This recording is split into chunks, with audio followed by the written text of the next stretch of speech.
আমলাতন্ত্রের প্রসঙ্গে আসতে চাই এবার। যে দীর্ঘ সময় ধরেই আমরা যদি সেই পুরনো ১৭ বছর চিন্তা করি এবং অন্তর্বর্তীকালীন সরকারের সময়ও কথা বলি, বিভিন্ন গণমাধ্যম, টক শো, সোশ্যাল মিডিয়াতে উঠে এসেছে যে আমলাতন্ত্রের এক ধরনের বাড়াবাড়ি রয়েছে, যেটা আসলে রাজনীতিবিদরা কন্ট্রোলের বাইরে চলে যায় বা রাজনীতিবিদদের যথেষ্ট জ্ঞান না থাকাকেও সুযোগ হিসেবে নেয়। এই জায়গাটা এবারের যে সংসদ হতে যাচ্ছে, বিএনপি মেজরিটি, সেখানে বিএনপিকে এই জায়গায় কাজ করতে কতটা চ্যালেঞ্জ নিতে হবে? এই চ্যালেঞ্জটা খুব মানে এটা কন্টিনিউয়াস চ্যালেঞ্জ বাংলাদেশের সুশাসনের ক্ষেত্রে। এটা একেবারে চলমান, বহুত আগে থেকে এটা চলমান। তার কারণ হচ্ছে যে যারা পলিটিশিয়ান বা যারা ফুল ক্যাবিনেট মিনিস্টার হতে দায়িত্ব পালন করেন, তারা অনেক সময় এই মানে শাসনের ঝামেলাতে যাওয়া পছন্দ করেন না আর কি। ওই আমলারা যেটা বলে ওইটাই তাদের সাথে একটা নেক্সাস তৈরি হয়ে যায় আর কি, যেটা অতীতে হয়েছে। আবার ক্ষেত্র বিশেষে যেটা হয় যে যিনি চিফ এক্সিকিউটিভ থাকেন, যেটা বিগত সরকারের সময় আমরা লক্ষ্য করেছি, যে তিনি একটা পর্যায়ে তার নিজের একক কর্তৃত্বটাকে প্রতিষ্ঠিত করার জন্য পলিটিশিয়ানদেরকে সাইডলাইন করে আমলাদের উপরে নির্ভরশীল হয়ে পড়েন এবং আমরা দেখেছি। হ্যাঁ, এবং আমলারা এই সুযোগটা কিন্তু গ্রহণ করে। স্বাভাবিক যে তারা যদি ওই ধরনের উইকনেস দেখে শাসন প্রক্রিয়ার মধ্যে, তখন তারা ওই সুযোগটার সঙ্গে সঙ্গে গ্রেপ করে এবং ওই সরকারের উপরে তারা তাদের কর্তৃত্ব প্রতিষ্ঠা করার চেষ্টা করে। চিফ এক্সিকিউটিভ নানান রকম ভুল মেসেজ দেয়, দিয়া তাদের গোষ্ঠী স্বার্থ দ্বারা সরকার পরিচালনা করতে থাকে। সেক্ষেত্রে দুর্নীতি দমন, প্রশাসনের স্বচ্ছতা আনা, এসব ক্ষেত্রে সরকারের সামনে বড় চ্যালেঞ্জগুলো কি থাকবে? সবচেয়ে বড় কথা যে আপনাকে ওই প্রত্যেকটা জায়গায়, ধরেন আপনি দুর্নীতি দমন কমিশন, এই জায়গায় আপনি যেখানে যে লোকটাকে দিবেন, হ্যাঁ, আপনাকে আমার মনে হয় যদি জনাব তারেক রহমান উনি যদি মানে এই জিনিসটা অ্যাভয়েড করতে পারে যে কে আমার প্রতি লয়াল, এই বিষয়টা বড় বিষয় না। বড় বিষয় হলো যে ওই কাজটা করার জন্য লোকটার যোগ্যতা আছে কিনা, ওই জিনিসটা দেখা। এবং প্রয়োজনে আপনি একাধিক লোক ঠিক করেন, 3 জনকে ঠিক করেন, তাদের 3 জনের কাছ থেকে তাদের অভিজ্ঞতার একটা বয়ান নেন বা একটা সিভি নেন, নিয়ে তারপরে আপনি একটা স্ক্রিনিং কমিটি করেন, করে তাদের থেকে একজন লোককে সিলেক্ট করেন। কিন্তু যখনই আপনি লয়াল লোককে আপনি নিয়োগ দেওয়া শুরু করবেন রাষ্ট্রের গুরুত্বপূর্ণ গভর্নেন্সের অ্যাপয়েন্টমেন্টগুলোতে, তখন আপনাকে ওই লোকগুলো ভুল পথে নিয়ে যাবে, এই ব্যাপারে নিশ্চিত। একই ক্ষেত্রে কথা উঠে আসে যে বিচার বিভাগের স্বাধীনতা, আইনের শাসন প্রতিষ্ঠা, সেখানেও তো আসলে এই ইলেকশনের ফলগুলো কিভাবে মেনটেন হবে? যেমন ধরেন আপনি বিচার বিভাগে তো এখনও পলিটিক্যাল অ্যাপয়েন্টমেন্ট দেওয়ার সুযোগ রয়ে গেছে নিম্ন আদালতে। সুতরাং ওই কাজটা মানে এই প্রসঙ্গে আমি বলতে চাই, আমি ওভারঅল দলীয়করণ প্রসঙ্গে আমি একটা পরামর্শ দিতে চাই। সেটা হলো যে দেখেন 17 বছর ধরে দলটা নিগৃহীত হয়েছে, নির্যাতিত হয়েছে, কর্মী নেতারা, তাই না? এখনই 17 বছর পরে যখন দল ক্ষমতায়, তখন এটাই খুব স্বাভাবিক, সবাই রিওয়ার্ড চাইবে তার ত্যাগের, তাই না? এটাকে পুরোপুরি জনাব তারেক রহমান ইগনোরও করতে পারবেন না, বাস্তবতা এটাই। কিন্তু হ্যাঁ, তাকে কিছু রিওয়ার্ড তাদেরকে দিতেই হবে, কিন্তু আপনি রিওয়ার্ডটা কীভাবে দিবেন, আমার মনে হয় আপনি সেই প্রক্রিয়াটা যদি উনি প্রথমেই ঠিক করে নিতে পারেন। মানে এটাকে বিএনপির জন্য অনেকটা শাখের করাতের মতো তৈরি হয়ে যাবে কিনা? না, এটা শাখের করা না, এটা বাস্তবতা। এটা প্রত্যেক গভর্নমেন্টের জন্য এটা হবে। এটা হওয়াটা বাংলাদেশের ধরেন এটা কি বলে গভর্নেন্স কালচারের এটা একটা অংশ। এটা সারা দুনিয়াতে এই প্র্যাকটিস আছে, কিন্তু আমাদের এটা ম্যাল প্র্যাকটিস, এটা প্র্যাকটিস না, ম্যাল প্র্যাকটিস, সোজা কথা। অর্থাৎ আপনাকে সিদ্ধান্ত নিতে হবে, হ্যাঁ, আমি সরকারে থাকলে আমি রাষ্ট্রের এই কি পজিশনগুলো এবং 3000 পদকে আমি আমার 3000 পদে বিএনপির লোক বসবে। আপনি এটা ঠিক করে নেন কোন কোন পদ, কোথায় কোথায় আপনি আপনার দলের লোক বসাবেন। কিন্তু আপনি ইন দ্য নেম অফ দলীয়করণ আপনি পিয়ন দারোয়ানকেও যদি বিএনপি করে ফেলান, তাহলে সেটা ওই বৈষম্যহীন সমাজ প্রতিষ্ঠার যে অঙ্গীকার, এই অঙ্গীকারের সাথে যাবে না। মানে যেটা বলতে যাচ্ছেন যে জুলাই সনদ যেটা হয়েছে, যেখানে বিএনপিও স্বাক্ষর করেছে এরই মধ্যে, সেই জুলাই সনদের বিষয়গুলোকে যদি তুলে আনতে চাই, তাহলে স্বচ্ছতা এবং জবাবদিহিতা নিশ্চিতের একটা ব্যাপার রয়েছে আগামী সরকারের সামনে। সেইটা আসলে কিভাবে নিশ্চিত হবে, এবং সেখানে বিএনপি কি বড় একটা চ্যালেঞ্জের মুখে পড়বে কিনা অন্যান্য দলের, বিশেষ করে বিরোধী দলের সামনে? আমাদের 1923 সালের একটা অফিসিয়াল সিক্রেসি অ্যাক্ট বলে আমাদের একটা আইন আছে। ওই আইনটা এখনও বলবৎ, হ্যাঁ, যে এই আইনগুলো বাস্তবায়নের ক্ষেত্রে আমলারা ছড়ি ঘোরায় বেশি আর কি, হ্যাঁ, এবং রাষ্ট্রের কোন বিষয়টা সিক্রেট রাখবে এই জিনিসটা ডিফাইন করে তারা, নির্ধারণ করে তারা, ওই ইয়ার বলে আর কি, ওই ক্ষমতা বলে, ওই ক্ষমতা বলে। এখন কথা হলো যে আপনি 1923 সনের আইন দিয়ে এখনও চলবেন কেন, সেই প্রশ্নটা তো মানে সেটা তো 100 বছরের কত 100 বছরের উপরেও হয়ে গেছে, আপনি এখনও সেই আইন দিয়ে কেন চলবেন? সুতরাং আপনি এখন প্রত্যেকটার সরকার আসার পরে আমার মনে হয় যে এই সিক্রেসি অ্যাক্টের একটা নতুন বিধান, মানে যেমন বিএনপি গভর্নমেন্ট ক্ষমতায় আসছে, এখন সে জনগণের সামনে বলবে যে আমি কোন জিনিসটা সিক্রেট রাখবো, কোন জিনিসটা আমি করব। আমি কয়টা সাবমেরিন কিনলাম, কয়টা পারমাণবিক অস্ত্রের মেটেরিয়ালস কিনলাম, এগুলো আমি বলবো না, কারণ এগুলো আমার জাতীয় নিরাপত্তার সাথে সম্পৃক্ত।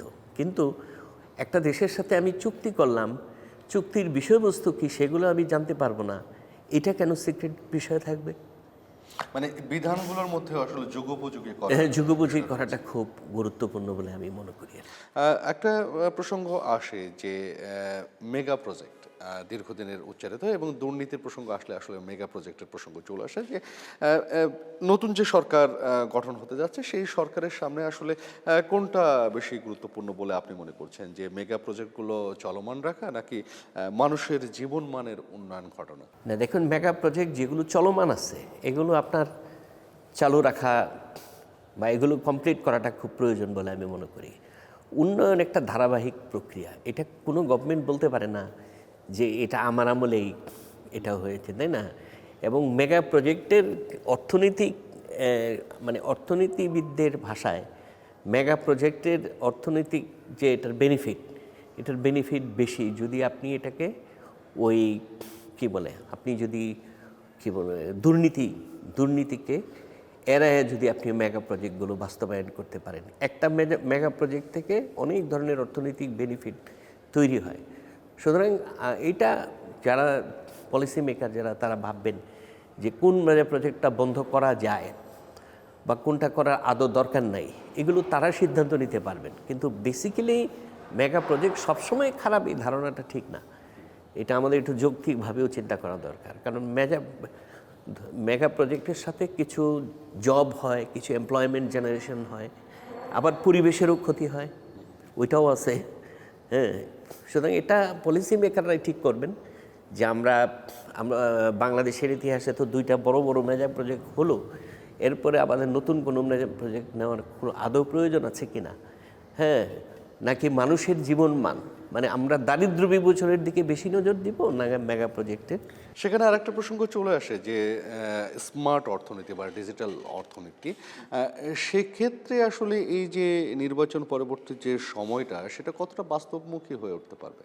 না, এখন তো ধরেন আপনার এখন তো এআই এর যুগ চলেই আসছে, এটাকে অ্যাভয়েড করার আমাদের কোনো সুযোগই নাই।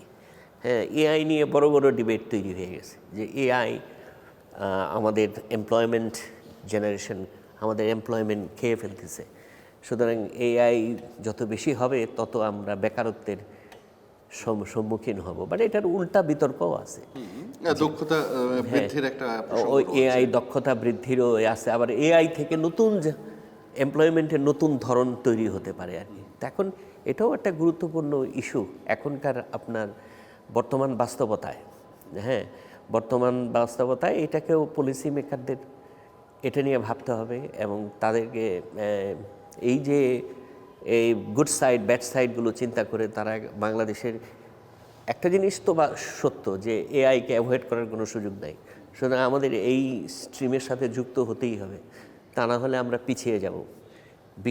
সারা বিশ্বের গতির সাথে আমরা তাল মেলাইতে পারবো না। ওইটাকে মাথায় রেখে তারা পলিসিটা ঠিক করবেন। পলিসির প্রসঙ্গ আসলেই সংসদকে আসলে কার্যকরী সংসদ করবার একটা প্রসঙ্গ চলে আসে। আপনি কতটা আশাবাদী হচ্ছেন যে যে সংসদ আমরা পেতে যাচ্ছি কতটা কার্যকরী সংসদ হয়ে উঠতে পারে? দেখেন, কার্যকরী সংসদের যে মৌলিক শর্তটা, আমি খুব তারেক জিয়ার যে ট্রান্সফরমেশন, এই ট্রান্সফরমেশনের সাথে আমি মিলাইয়ে দেখতে চাই যে তিনি বিগত 17 বছর তার পার্টিটাকে যেভাবে চালিয়েছেন, এটা তার জন্য একটা বড় চ্যালেঞ্জ ছিল এবং সেখানে তিনি সাকসেসফুল হয়েছেন। আমি মনে করি, এটা আমার রেটিংয়ে আর কি, তিনি মোটামুটি সাকসেসফুল। আর তিনি যেভাবে ইলেকশনটাকে পার করে নিয়ে গেছেন, সুপার সাকসেসফুল আমি বলব, তাই না? দুই জায়গায় তিনি তার পরিণত নেতৃত্বের পরিচয় দিয়েছেন এবং আমি মনে করি যে সংসদে গেলেও তার এটার ধারাবাহিকতা চলমান থাকবে বলে আমার ধারণা। এবং সেই সাথে আমার মনে হয় খুব তারেক রহমানের জন্য গুরুত্বপূর্ণ লেসন হবে যে বাংলাদেশের এ যাবৎকাল পার্লামেন্টে কোনো বিরোধী দল এফেক্টিভলি কাজ করতে পারে নাই বাংলাদেশের সংসদগুলোতে। আমরা আশাবাদী হয়েছি যে জামাত যখন তারেক জিয়াকে জাতীয় সরকারের প্রস্তাব নিয়ে গিয়েছিল, তিনি কিন্তু এটাতে রাজি হন নাই, মানে বিএনপি রাজি হয় নাই। হ্যাঁ, এটার একটা যুক্তি ছিল যে বাংলাদেশের জাতীয় সংসদে একটা শক্তিশালী বিরোধী দল হওয়া দরকার, এটার প্রয়োজনীয়তা তিনি ফিল করেছেন বলে আমার মনে হলো। সুতরাং ওইটার থেকে আমরা অনুমান করতে পারি যে তিনি একটা ইফেক্টিভ পার্লামেন্টের ব্যাপারে তার মধ্যে একটা সদিচ্ছা কাজ করছে। এখন কার্যকরী সংসদ হবার ক্ষেত্রে আপনি বিএনপি ভূমিধস বিজয়, একই সাথে যে জামাত ইসলামী বা যে জোটবদ্ধ ইলেকশন, সেখানে এর আগের যতগুলো নির্বাচনে হয়েছে তাতে যে আসনগুলো পায়নি তার থেকেও বেশি আসন জামাত ইসলাম এবং তার জোট পেয়েছে, সেখানে আসলে সংসদে কি ধরনের আসলে সংস্কৃতি আমাদের জনগণ দেখতে পাবে বলে মনে করছেন? না, আমরা তো মানে সংসদ তো একটা সংসদে যত পলিসি ডিবেট হবে সেই সংসদটা তত তার বিউটি সেখানেই। যেটা আমরা 96-এ যখন সংসদে বিতর্ক চালু হয়েছিল এবং সেগুলো লাইভ টেলিকাস্ট হতো, আমার স্পষ্ট মনে আছে। অ্যান্ড অ্যাট দ্যাট টাইম আমরা কিন্তু সেই সংসদটাকে দারুণ এনজয় করছিলাম এবং মানুষের মধ্যে মানুষের আগ্রহটা তৈরি হয়েছিল। আমি তো মনে করি যে এই টেলিকাস্টের সেই কালচারটা, এটা আবার ফিরায় আনা দরকার সংসদ নিয়ে। আমরা দেখতে চাই যে আমিরে জামাত যে কথাগুলো বলছেন যে ওনারা নির্বাচিত হলে ওনারা কোনো শুল্কমুক্ত গাড়ি নেবেন না, আসলেই উনি নেবেন, মানে ইশতেহার এবং নির্বাচনের প্রচারণায় যে অঙ্গীকার বিভিন্ন দল এবং নেতারা করেছেন, সেটা কতটা বাস্তবায়ন করছে জনগণের দেখা। হ্যাঁ, সেটা আমরা তাদের কমিটমেন্টগুলো আমরা তখন মেলানোর চেষ্টা করব এবং এই কমিটমেন্ট যার কথা এবং কাজের সাথে যখন মিল হবে তখন সংসদ এমনিই কার্যকারিতা বৃদ্ধি পাবে, এটা আমি মনে করি। বাংলাদেশের পররাষ্ট্র নীতির যে জায়গাটা এবং বিএনপির যে পররাষ্ট্র নীতির যে জায়গাটা, সেই জায়গাটা নিয়ে এই ইলেকশন পরবর্তী সময়ে আসলে কি হতে যাচ্ছে বলে আপনি মনে করছেন? না, দেখেন, আমি মনে করি যে পররাষ্ট্রনীতির জায়গাটা আমাদের মতো দেশের এমন একটা নীতি যেখানে আবেগ দিয়ে চলার কোনো সুযোগই নেই, আমাদের ইমোশন দিয়ে চলার সুযোগ নেই। হ্যাঁ, আমরা মাথা উঁচু করে কথা বলবো, চোখে চোখ রেখে কথা বলবো, আমি এই দর্শনে বিশ্বাসী। আমি আমার সার্বভৌমত্বের পজিশন থেকে আমি আমার কথা বলবো, কিন্তু আপনি মানে হুইমজিক্যালি আপনি মনে করুন যে ভারতের মতো একটা দেশের সাথে আপনার টেন্ডেন্সি হলো একটা ঝগড়া লাগানোর চেষ্টা, সেটা যদি হয় আমি সেটার বিরোধী।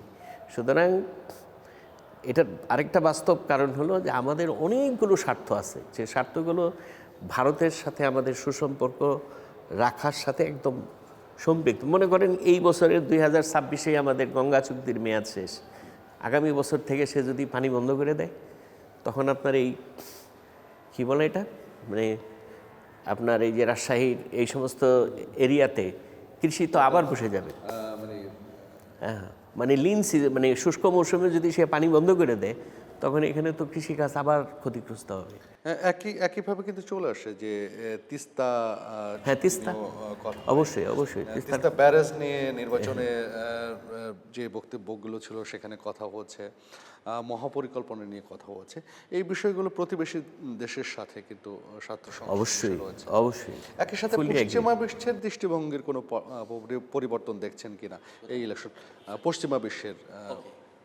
হ্যাঁ, এইটা আসলে বাংলাদেশে যেটা হলো যে আমাদের অর্থনৈতিক যে সক্ষমতা,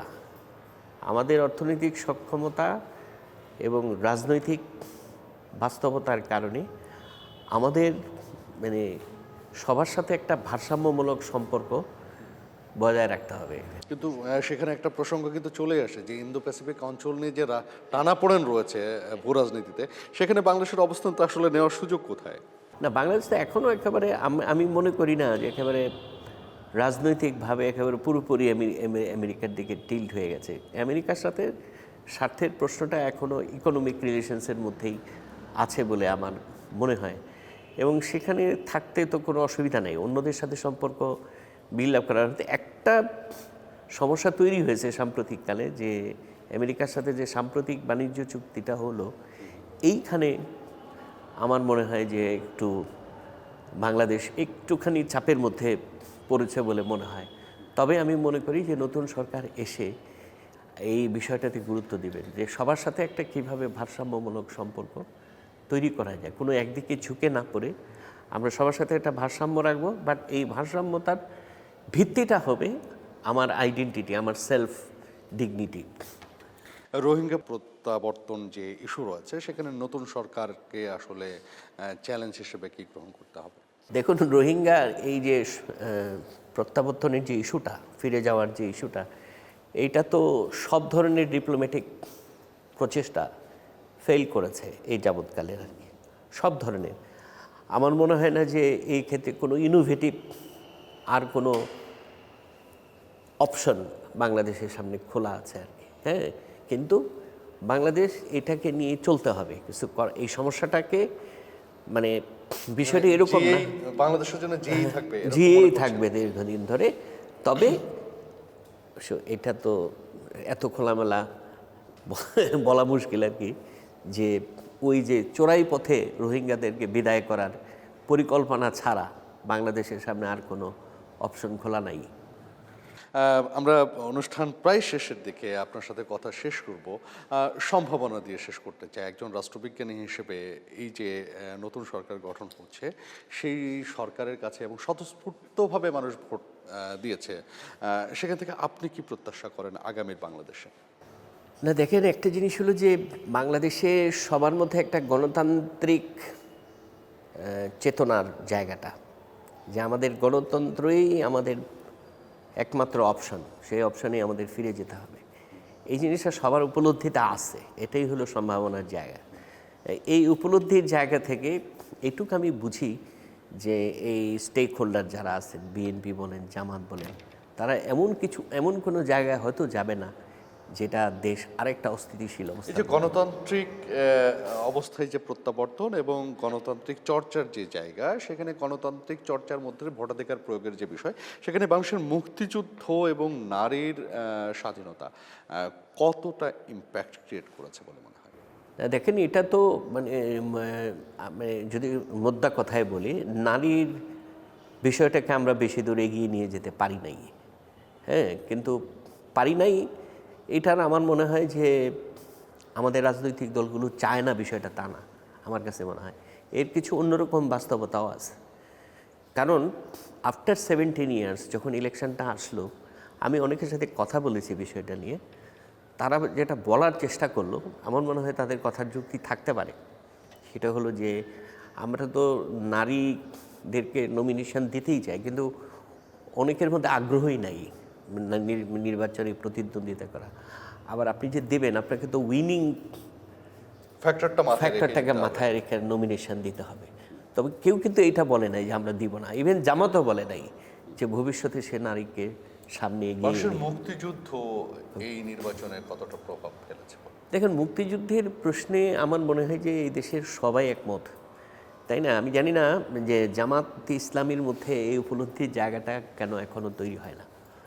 71কে অ্যাভয়েড করে বাংলাদেশের রাজনীতিতে লাস্টিং করতে পারবেন, কিন্তু বেশি দিন পারবেন না, স্থিতিশীল হতে পারবেন না, তাই না? এখন একটা ভ্যাকুয়ামের জায়গায় হয়তো আপনি উঠে গেছেন, হ্যাঁ, কিন্তু যখন ধরুন ফুল কম্পিটিশন শুরু হয়ে যাবে, যদি একটা সময় হয়তো আওয়ামী লীগ ব্যাক করবে বাংলাদেশে, তখন যে প্রতিযোগিতামূলক রাজনীতির ধারাটা শুরু হবে, সেই ধারায় আবার জামাত পিছায় পড়বে যদি তারা তাদের এই পজিশনগুলো ঠিক না করে। সেক্ষেত্রে বাংলাদেশের জনগণের মধ্যে বা নাগরিকদের মধ্যে দেশপ্রেম বা দেশের মৌলিক যে বিষয় মুক্তিযুদ্ধ, সেই চেতনার জায়গা থেকে রাষ্ট্র বা রাষ্ট্রপক্ষ বা রাষ্ট্রীয় দলের আসলে পদক্ষেপ নেবার সুযোগ আপনি আগামীর বাংলাদেশে দেখেন কিনা?